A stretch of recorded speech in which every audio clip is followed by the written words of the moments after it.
Assalamu alaikum aspirants. A very warm welcome to all of you. So, let's move forward. Our today's topic is the physical sciences. तो general science and ability की जो हम outline कर रहे हैं उसमें first वाली outline हम कर रहे हैं फिज़िकल साइंसेस, जिसका सब टॉपिक जो है आज हम कवर करने की कोशिश करेंगे इंशाल्लाह। Energy resources, atomic structure and modern materials and chemical. So पहले हमारे पास एनर्जी रिसोर्सेज। तो बेसिकली एनर्जी क्या है कि जो भी एबिलिटी या कैपेसिटी होती है, ठीक है, टू डू वर्क, इसे बोलते हैं एनर्जी। ठीक है, energy to do work, simple अगर वर्ड्स में हम देखें, एनर्जी टू डू वर्क, ठीक है, या capacity to do work, ability to do work, capacity to do work, and this is known as energy. So basically there is a law of conservation of energy. ठीक है, energy can neither be created nor be destroyed, it can only be transferred from one form to another. मतलब energy को ना पैदा किया जा सकता है, ठीक है, ना ही ख़त्म किया जा सकता, बल्कि हम उसे एक फॉर्म से दूसरी फॉर्म के अंदर चेंज करते हैं। डिफरेंट फॉर्म्स हैं एनर्जी की: kinetic energy, potential energy, elastic energy, gravitational energy, chemical energy, बहुत सारी जो है देखते हैं। इनको जो फर्दर सिर्फ एक लाइन में हम देखेंगे कि क्या है। ठीक है, काइनेटिक एनर्जी पैदा होती है मोशन की वजह से। ठीक है, फॉर एग्जांपल बेसबॉल को अगर हम फ्लाई करते हैं एयर के अंदर, मोशन है ना, हरकत में आ गया। पोटेंशियल एनर्जी जो है वो हाइट की वजह से प्रोड्यूस होती है, पोजीशन की वजह से। ठीक है, इलास्टिक पोटेंशियल एनर्जी जो आपको पता ही है, नाम इंडिकेट कर रहा है, इलास्टिसिटी से प्रोड्यूस होती है। ठीक है, जब हम किसी चीज़ को स्ट्रेच करते हैं तो फिर वो कंप्रेस और ट्विस्ट होती है, नतीजे के तौर पर जो एनर्जी होती है वो इलास्टिक पोटेंशियल एनर्जी होती है। ग्रेविटेशनल पोटेंशियल एनर्जी है, ये पोजीशन के लिहाज से जब ग्रेविटेशन फोर्स जो है पुल करती है किसी भी चीज़ को अबव ऑफ द सरफेस, तो फिर वो gravitational potential energy. Chemical energy store होती है बॉन्ड्स के दरमियान, केमिकल मॉलिक्यूल्स के दरमियान। ठीक है, सो ये सारी जो हैं डिफरेंट एनर्जी की फॉर्म से। नीचे अब हमने आना है renewable resources and renewable sources.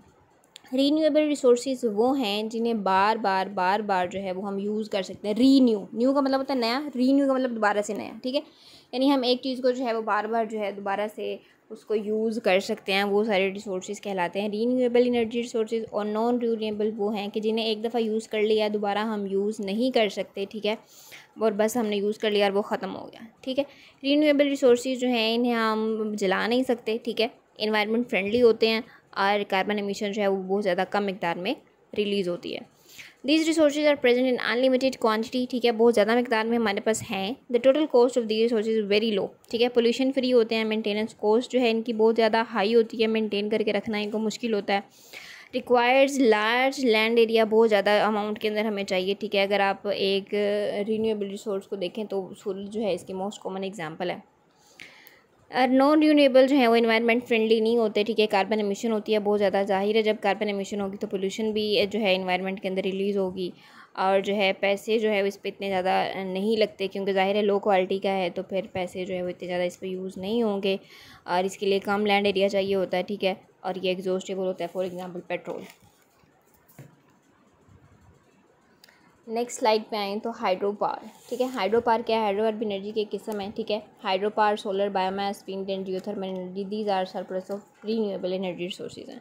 अब बारी बारी देख लेते हैं गाहे बगाए इन सबको। सोलर एनर्जी क्या है, विंड एनर्जी क्या है, एलईडी एनर्जी क्या है। ठीक है, विंड एनर्जी बेसिकली क्या है, जो विंड से प्रोड्यूस होती है। ठीक है, विंड पार्ट्स आपने देखे होंगे, ठीक है, जिन्हें हम थर्मो पार्ट्स कहते हैं। ठीक है, लगे होते हैं।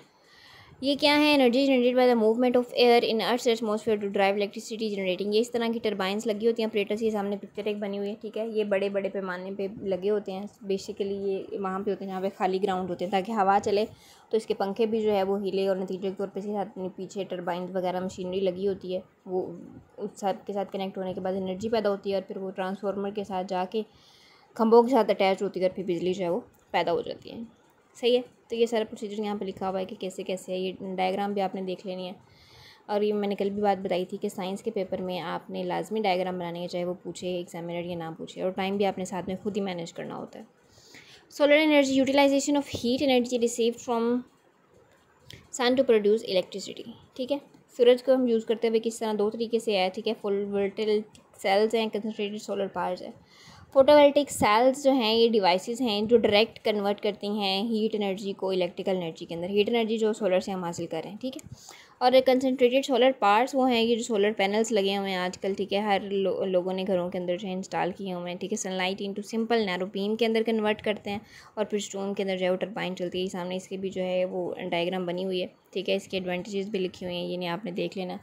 Next, LED energy. LED energy basically क्या है, एलईडी का क्या मतलब होता है, लाइट एमिटिंग डायोड, ठीक। तो ये प्रोड्यूस होती है, लाइट को प्रोड्यूस करती है 90% के लिए, ठीक है। और जो है बल्ब जो हैं वो कम एनर्जी यूज़ करते हैं, एलईडी वाले बल्ब्स, ठीक है। इसलिए आजकल कहते हैं कि एलईडी बल्ब्स यूज़ करने चाहिए क्योंकि वो एनर्जी को कम कंज्यूम करते हैं। इसका वर्किंग प्रिंसिपल क्या है कि electric current passes through a microchip which illuminates the tiny light sources we call LEDs and result is visible light. So basically LED क्या है, सेमीकंडक्टर के साथ रिलेट करती है, ठीक है, जो इलेक्ट्रिक फ्लो को गुजारती है और नतीजे के तौर पर डायोड जो है वो ऑन हो जाता है। यहाँ पे बना भी हुआ एलईडी का सर्किट, इसे भी आपने देख लेना है। और जो है इसकी एप्लीकेशंस टीवी के अंदर भी यूज़ हो रही हैं, ब्लैक लाइटिंग में भी यूज़ हो रही है। Next, non renewable energy sources of fossil fuels, coal, nuclear power and natural gas. Thermal power plant क्या है, it uses fossil fuels such as coal, oil, natural gas to produce electricity and chemical energy, heat energy and kinetic energy. Nuclear power plants क्या हैं, जो nuclear energy को यूज़ करते हैं generate करने के लिए electricity like heat, kinetic energy and chemical energy.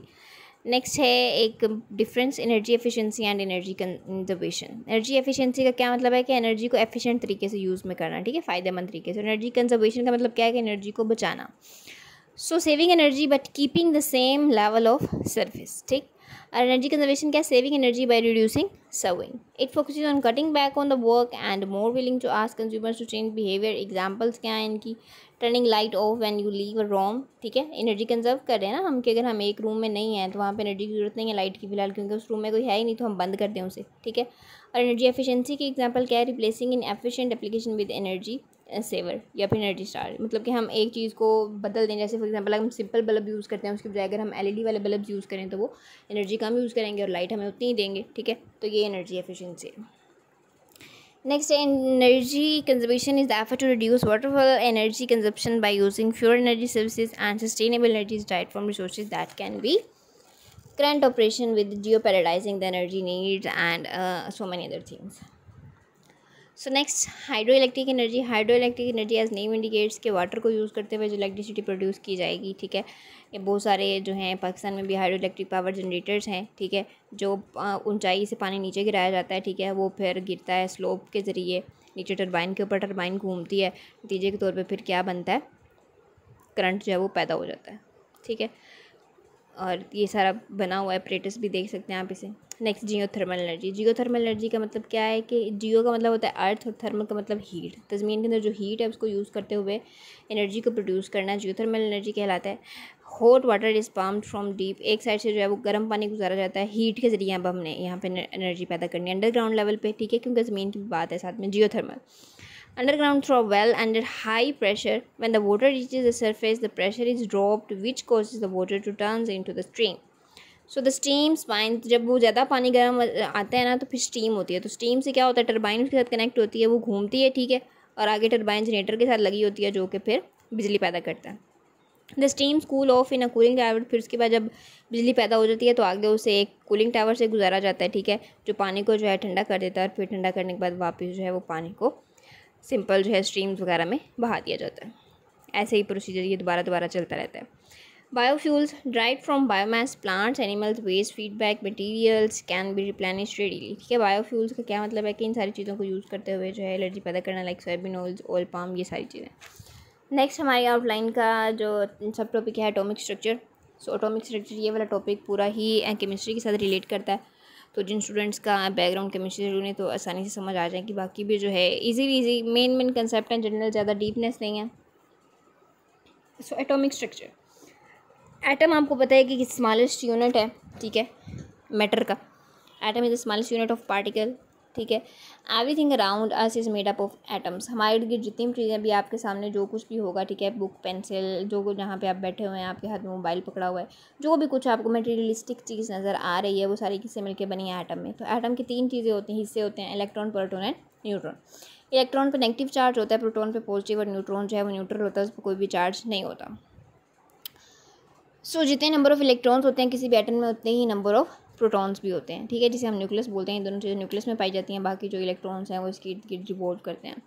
यहाँ पर लिखा हुआ है प्रोटॉन का 1 यूनिट जो है वो कितना होता है, प्रोटॉन इक्वल होता है 1 यूनिट के, न्यूट्रॉन 1 यूनिट, और इलेक्ट्रॉन जो है वो 1/1860, ठीक है। रिप्रेजेंटेटिव्स ऑफ एटम्स हैं, मैस नंबर को हम ए से रिप्रेजेंट करते हैं, एटॉमिक नंबर को जी से। मास नंबर में नंबर ऑफ प्रोटॉन्स और नंबर ऑफ न्यूट्रॉन्स दोनों शामिल हो जाते हैं जो कि न्यूक्लियस में होते हैं, ठीक है। और एटॉमिक नंबर में सिर्फ और सिर्फ नंबर ऑफ प्रोटॉन्स की बात की जाती है, जिसे जी से रिप्रेजेंट किया जाता है। यहाँ पे एक एग्जांपल लिखी हुई है एन की। एन से क्या है? नाइट्रोजन। तो नाइट्रोजन का 7 जो है एटॉमिक नंबर है और 14 इसका एटॉमिक मास। देखें डबल है क्योंकि 2 चीज़ें हो गई, न्यूट्रॉन भी और प्रोटॉन भी, जबकि जो 7 है वो सिर्फ नंबर ऑफ प्रोटॉन्स है जी।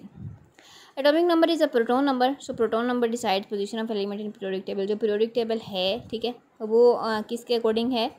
प्रोटॉन नंबर के अकॉर्डिंग। तो प्रोटॉन नंबर क्या है? एटॉमिक नंबर, ठीक है।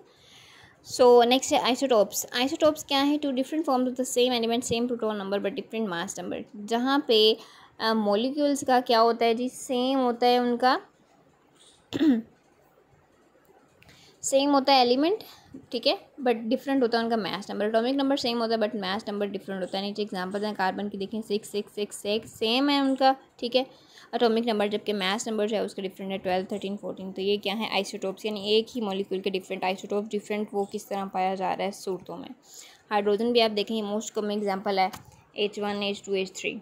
प्रोटियम ड्यूटियम ट्रीटियम इनके नाम है जी, ठीक है, जिसमें एक ऊपर लिखा हुआ है साथ में वो प्रोटियम है, जिसमें 2 है वो ड्यूटियम, और जिसमें 3 है वो tritium. Chemical bonding. Chemical bonding क्या है कि फॉर्म बाय जॉइनिंग 2 और मोर एटम। 2 और मोर एटम जब एक दूसरे से लिंक करेंगे, जुड़ जाएंगे, तो वो केमिकल बॉन्डिंग होगी, ठीक है। बॉन्ड का क्या होता है? वो तो एक दूसरे के साथ जुड़ जाना। सो ये डिफरेंट एलिमेंट्स भी आपस में जुड़ सकते हैं और सेम भी जुड़ सकते हैं, ठीक है। तो ये जुड़ते क्या हैं? ताकि मोर स्टेबल हो सकें, ठीक है। नॉन स्टेबल जो मॉलिक्यूल्स होते हैं वो नहीं बनाते। तो डिफरेंट रूल्स हैं इसके। Duplet rule. डुप्लेट रूल का क्या मतलब है कि जब 2 चीज़ें मिलेंगी, ठीक है। ओनली फॉर हाइड्रोजन और हीलियम। हीलियम के लिए है क्योंकि इनके एंड वाले वैलेंस शेल में 2 इलेक्ट्रॉन पाए जाते हैं। सो ये आपस में सिर्फ रिएक्ट कर सकते हैं 2 डुप्लेट रूल को कंप्लीट करने के लिए। ऑक्टेट रूल वो हैं जिनके 8 होंगे, ठीक है। ऑक्टेट का मतलब क्या होता है? 8। तो अपनी वैलेंस शेल के अंदर 8 वैलेंसी पूरे करने के लिए आपस में जो है वो बॉन्डिंग कर लेते हैं ताकि दोनों के पास हो जाए। तो मोस्टली ये नोबल गैसेज जो हैं वो ऑक्यूपाई करती हैं ऑक्टेट रूल।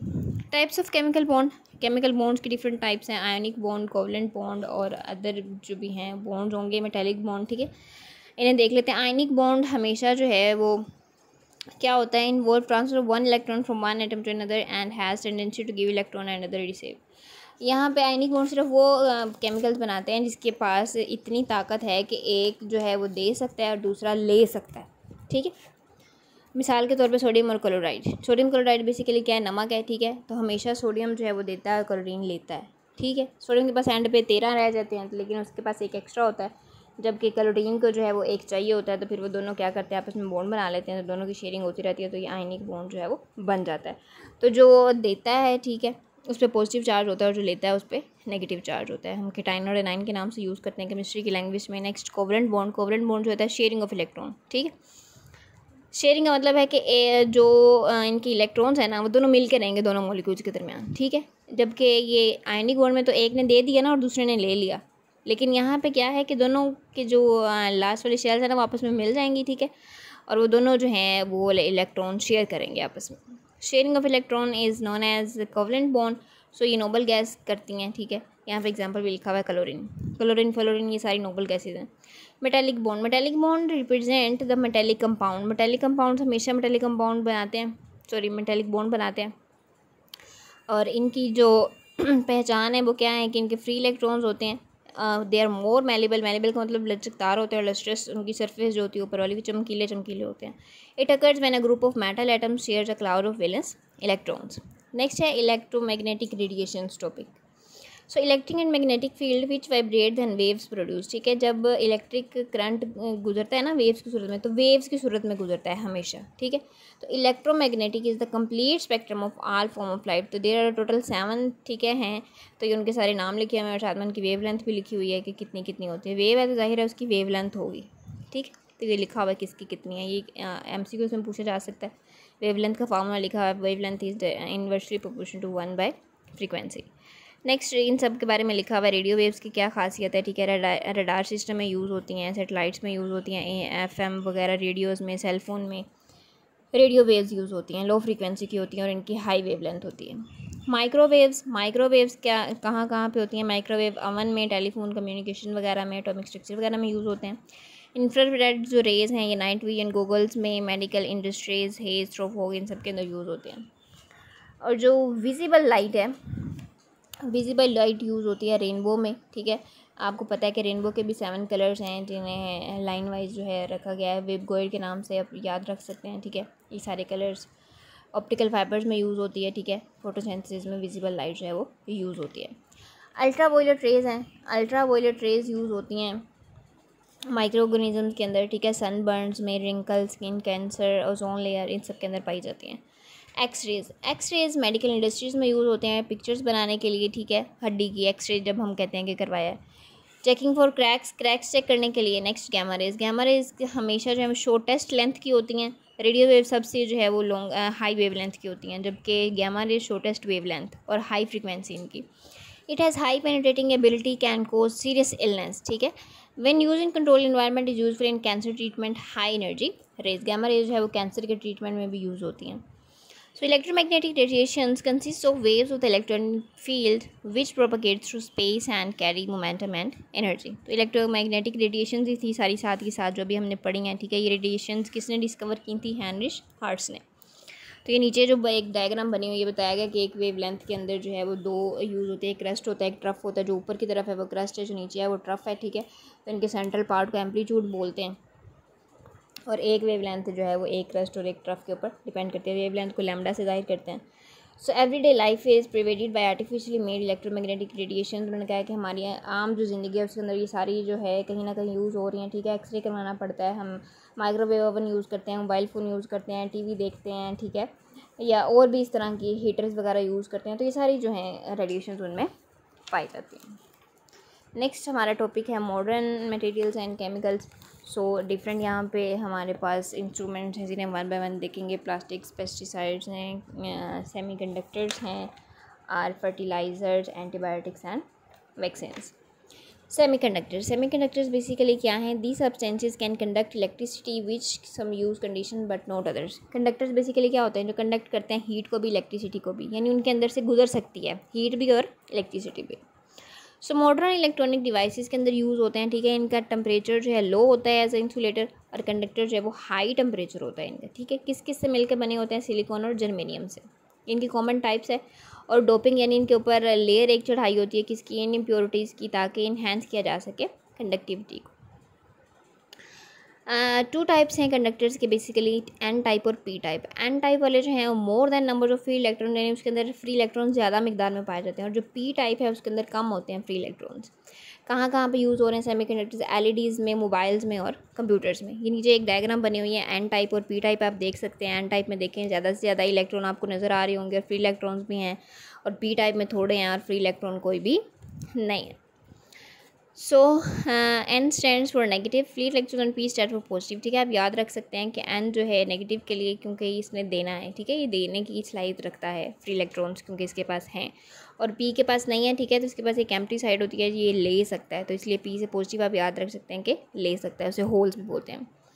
सो इनके आगे जो है फर्दर कुछ टाइप्स हैं, ठीक है। इंट्रिंसिक और एक्सट्रिंसिक। इंट्रिंसिक सेमीकंडक्टर्स वो होते हैं जो प्योर सेमीकंडक्टर्स हैं, और ये इम्प्योरिटी जो है उसके बगैर होते हैं। एक्सट्रिंसिक सेमीकंडक्टर्स जो हैं ऐड किए जाते हैं doping of sufficient amount of impurities बहुत ज़्यादा इस पर लगाई जाती हैं, ठीक है, ताकि वो कंडक्ट कर सके इलेक्ट्रिसिटी को। Next pesticides kill, repel or control forms of animals and plant life considered to damage or be nuisance in agriculture and domestic life. Pesticide use होती हैं पेस्ट को मारने के लिए, ठीक है। कीड़े मकोड़े या और जितने भी केमिकल्स होते हैं, ठीक है, पौधों के ऊपर, दरख्तों के ऊपर, उनको मारने के लिए जो भी केमिकल्स वगैरह या चीज़ें यूज़ करते हैं उन्हें बोलते हैं पेस्टिसाइड्स, ठीक है। Examples of pesticide include fungicides use होते हैं, ठीक है, फंजाई वगैरह को मारने के लिए, हर्बिसाइड हर्ब्स को मारने के लिए जो नुकसानदेह जड़ी बूटियाँ उगाती हैं, एंड इंसेक्टिसाइड और फसलों को जो कीड़े मकोड़े या कुछ और इस तरह की चीज़ें जो है लिविंग थिंग्स छोटे छोटे लग जाते हैं, ठीक है, उनको किल करने के लिए। बोरिक एसिड एक पेस्टिसाइड है। डीडीटी है, ठीक है, डीडीटी बहुत इंपॉर्टेंट है, ठीक है। डाईथाइल डाईथर थायमिन इस तरह करके इसका नाम है, ठीक है। Metaldehyde and DEET. Mixture of chemicals for preventing, destroying, repelling and mitigating any pest is known as pesticide. तो इसकी भी डिफरेंट क्लासिफिकेशंस हैं पेस्टिसाइड की, किस किस किस्म की हो सकती हैं। स्टमक पॉइजनिंग वो है जो पेस्ट की स्टमक के अंदर जाती हैं, जब वो पेस्ट इनगल्फ करते हैं ना वो वाली फसल को, ठीक है, तो उसके जाके मैदे के ऊपर इफेक्ट करती है और फिर वो मार देती है उसको। कंटेक्ट पॉइजनिंग ये है कि जब उसके साथ कंटेक्ट में आएगा उसकी कई भी स्किन एपिडर्मिस ऊपर वाली, तो वो बस उसे मार देगा। ठीक है। फ्यूमिगेशन क्या होती है कि जब वो कोई भी जानवर पास आया उस फसल के जिसको हमने पेस्टिसाइड्स लगाई हुई हैं, वो सांस के ज़रिए उसको सूंघेगा, उसके अंदर जाएगी तो वो मर जाएगा। एप्लीकेशन जिसकी हैं स्प्रेइंग, हम स्प्रे के ज़रिए जो है पेस्टिसाइड्स को स्प्रे कर सकते हैं, ठीक है, मैनुअली या ऑटोमेटिकली। डस्ट कर सकते हैं, ठीक है, पाउडर हम स्प्रे कर सकते हैं। और फ्यूमिगेशन, फ्यूमिगेशन क्या होता है? पेनिट्रेशन, ठीक है, हम छोटे छोटे से होल्स बना सकते हैं फसलों के बीच में, वहाँ पे हम पेस्टिसाइड्स लगा दें, ठीक है, क्रैक्स बना सकते हैं, पैनल्स बना सकते हैं। बेटिंग, बेटिंग क्या होती है? सिंपल डिवाइसेस, यानी अगर फॉर एग्जांपल किसी फसल के अंदर चूहे आ गए हैं ना, चूहों को मारने के लिए जो रैट मैट्स यूज़ किए जा सकते हैं, हम वो वहाँ पे रख सकते हैं जिससे वो फिर मर जाएंगे। नेक्स्ट पॉइंट है plastics. Plastic is a synthetic or semi-synthetic material typically derived from petrochemicals and substances such as cellulose और starch। इससे मिलकर बने होते हैं, ठीक है। पॉलीमर्स बहुत बड़े बड़े मिकदार में होते हैं। सो पॉलीमर जो है बेसिकली बाई प्रोडक्ट है पेट्रोलियम का, जब हम उसकी डिस्टिलेशन करते हैं प्लास्टिक बनाने के लिए, ठीक है। तो इसके एग्जांपल्स हैं fibre, films, rubbers kind of plastic. अब बेसिकली दो किस्म के जो है वो बनाए जाते हैं प्लास्टिक से, थर्मोप्लास्टिक और थर्मोसेट्स, ठीक है। ये कंसेप्ट आपने समझना है। मे बी आपसे वो MCQs में पूछ ले कि थर्मोप्लास्टिक क्या है, या फिर कोई एग्जांपल दे के पूछ ले थर्मोसेट्स, ठीक है। थर्मोप्लास्टिक बेसिकली प्लास्टिक है जो कि मेल्ट होता है by heating so that they can be remodelled into new products and shape. यानी अगर कोई प्लास्टिक पहले से हमारे पास मौजूद है, हम उसे रीन्यू करना चाहते हैं, तो हम पिघला के उसे दोबारा से कोई और उसकी शेप बना के या किसी भी मतलब हम उसको यूज़ में दोबारा ला सकते हैं। जबकि थर्मोस्टेट प्लास्टिक्स वो होते हैं जिसे हम हीट करेंगे तो वो रीमोल्ड नहीं होता बल्कि वो जल जाता है, ठीक है। मतलब कि रीमोल्ड नहीं होता, बस वो जल जाता है, धुआं बन जाता है और क्या कुछ मतलब गंदी सी स्मेल, और मतलब हम उसे एक चीज़ से दूसरी चीज़ में कन्वर्ट नहीं कर सकते। प्रॉपर्टीज़ क्या हैं प्लास्टिक की? कि लाइट वेट होता है, ठीक है, फ्लेक्सिबल होता है, एंटी करोसिव होता है और इनएक्सपेंसिव होता है। एप्लीकेशन इसकी, हम इसको पैकेजिंग में यूज़ करते हैं, स्पोर्ट्स की डिफरेंट चीज़ें बनाते हैं, कंस्ट्रक्शन में, एग्रीकल्चर में, ट्रांसपोर्टेशन में प्लास्टिक यूज़ होता है। एग्जांपल्स है इसकी, किस किस से मिल के बना है, ठीक है। पॉलीकार्बोनेट से सीडीज़ बनती हैं, सीडीज़ भी प्लास्टिक की बनी होती हैं, ठीक है। सन ग्लासेस भी। पॉलीस्टाइरीन से क्या बनता है? डिस्पोजेबल कटरी बनती है, जैसे आप चाय वगैरह पीने के लिए प्लास्टिक के वो जो कप यूज़ करते हैं, बिरयानी खाते हैं, ठीक है, डिब्बे डिब्बे छोटे जो होते हैं। PVC जो है वो हाउसिंग और ट्यूब्स वगैरह में यूज़ होती है। नेक्स्ट PVC क्या है? PVC पॉलीविनाइल, आगे सी से मेरे अभी माइंड में नहीं आ रहा, ठीक है। PVC बस आपने PVC याद रखना है कि हाउसिंग और ट्यूब्स के लिए यूज़ होता है। Next fertilisers. फर्टिलाइजर्स जी, fertiliser is any material of natural synthetic origin that is applied to soil और to plant tissues to supply plant nutrients, ठीक है। खादें वगैरह जो हम देते हैं ना, ताकि इन्हेंस कर सकें हम प्लांट्स की ग्रोथ को, ठीक है, प्रोडक्शन को, फर्टिलिटी को, तो वो सारी फर्टिलाइजर्स हैं। तो बेसिकली फर्टिलाइजर्स डिपेंड करते हैं नाइट्रोजन पे, फास्फोरस पे और पोटाशियम पे, ठीक है। इन तीन चीज़ों के ऊपर जो है डिपेंड करती हैं सारी फर्टिलाइज़र्स, ताकि सोइल को इन्हेंस किया जा सके, ठीक है, न्यूट्रिएंट्स इंक्रीज़ किया जा सकें और जो हमारे कस्टमर्स की डिमांड्स हैं उनको सेटिस्फाई किया जा सके, ठीक है। डायरेक्टली या फिर इनडायरेक्टली हम फसलों को देते हैं फर्टिलाइज़र्स। अब इसकी कुछ क्लासिफिकेशंस हैं। कुछ फर्टिलाइज़र्स ऑर्गेनिक होते हैं और कुछ इनऑर्गेनिक। ऑर्गेनिक वो होंगे जो लिविंग हमने चीज़ों से लिए हुए हैं, ठीक है, और इनऑर्गेनिक वो जो हमने खुद बनाया हुआ है, manufacture through industrial processes. NPK fertilizers. Nitrogenous fertilizers sustainable for acidic soil, stimulate plant growth, beneficial for leafy vegetables, ठीक है। तो इसका प्रोपोर्शन कितना होता है, ठीक है, ये यहाँ पे लिखा हुआ है, डिपेंड करता है कि उस ज़मीन को किस चीज़ की कितनी कमी है, फिर उसके अकॉर्डिंग हम देते हैं, ठीक है। फास्फोरस फर्टिलाइजर्स क्या करते हैं? इनकरेज करते हैं रूट ग्रोथ को। पोटाशियम फर्टिलाइजर इनकरेज करते हैं बिगर हेल्थियर ब्लूम्स को और fruits known as nutrients of potash. इसके कुछ साथ में जहाँ पे फ़ायदे हैं कुछ नुकसान भी हैं कि वीड ग्रोथ जो है वो रुक जाती है, ठीक है। बाज़ कुछ जड़ी बूटियाँ इस तरह की भी होती हैं ना कि जो फ़ायदा मंद होती हैं, लेकिन जब हमने मारना है तो हर्बिसाइड देनी है तो उन्होंने तो मार जाना है, तो जिससे फिर थोड़ा सा नुकसान भी होता है। Fish dies due to excess nitrogen. अगर हम ज़्यादा मिकदार में नाइट्रोजन यूज़ करेंगे, ठीक है, तो वो पानी जो लीक डाउन होकर नीचे चला जाएगा, तो नीचे जो भी स्ट्रीम्स हैं, ठीक है, या फिर रशिंग वाटर है, उसके अंदर जाके ऐड हो जाएगा और फिर नतीजे के तौर पे ज़ाहिर है नीचे जब पानी है तो पानी के अंदर लिविंग थिंग्स भी हैं, फिशेस भी हैं, तो उनको सांस लेने में मसला होगा जब ज़्यादा नाइट्रोजन हो जाएगी और फिर वो भी जो है वो मरने लग जाती हैं। Health hazard. जब ज़्यादा मिकदार में हम केमिकल्स लेंगे तो फिर वो हमें क्या होगा, हमें भी हेल्थ हैज़र्ड होगा जब हम उसका फ्रूट वेजिटेबल खाएंगे। ये डिफरेंस लिखा हुआ है ऑर्गेनिक फर्टिलाइज़र और इनऑर्गेनिक फर्टिलाइज़र में, क्या डिफरेंस है, ठीक है, इसे आपने देख लेना है कि क्या क्या डिफरेंस है, अभी हम डिस्कस भी कर चुके हैं। नेक्स्ट है एंटीबायोटिक्स। एंटीबायोटिक्स जो है ग्रीक का वर्ड है एंटी। एंटी का मतलब होता है नहीं, कि वो चीज़ नहीं है, ठीक है, एंटी अगेंस्ट। एंटीबायोटिक्स के अगेंस्ट जो चीज़ यूज़ होती है, ठीक है, तो उसे हम यूज़ करते हैं। एंटीबायोटिक्स हमेशा कब लेते हैं? जब हम बीमार हो जाते हैं उसके बाद लेते हैं। Antibiotics are medicine that fight bacterial infection in people and animals. ये यूज़ होती है बैक्टीरिया को मारने के लिए, ठीक है। So it's drugs that kill और slow the growth of bacteria. इसकी डिफरेंट काइंड्स हैं, बैक्टीरियोसाइडल एंड बैक्टीरियोस्टेटिक। बैक्टीरियोसाइडल वो होगा जो बैक्टीरिया को डायरेक्ट मार देगा, और बैक्टीरियोस्टेटिक वो होगा कि जो उसे मारेगा तो नहीं, लेकिन जो वो एक्टिविटी कर रहा है या फिर मल्टीप्लाई होकर आगे आगे फैलता जा रहा है उसको रोक देगा। इसके कुछ साइड, जब बंदा एंटीबायोटिक्स यूज़ कर रहा होता है ना, इसके कुछ साइड इफेक्ट्स होते हैं। नोज़िया होता है, दिल ख़राब होता है, ठीक है, वॉमिटिंग होती है, एब्डोमिनल पेट में दर्द होती है, डायरिया, एलर्जिक रिएक्शंस, ये सब कुछ एंटीबायोटिक्स लेने के बाद हो सकता है।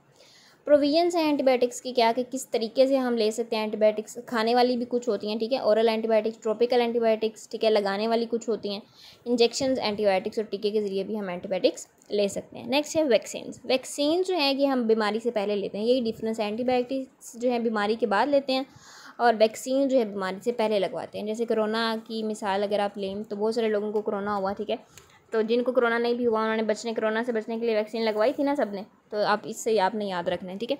The term vaccine is Latin word है, ठीक है, इसका क्या मतलब है? वाइंड।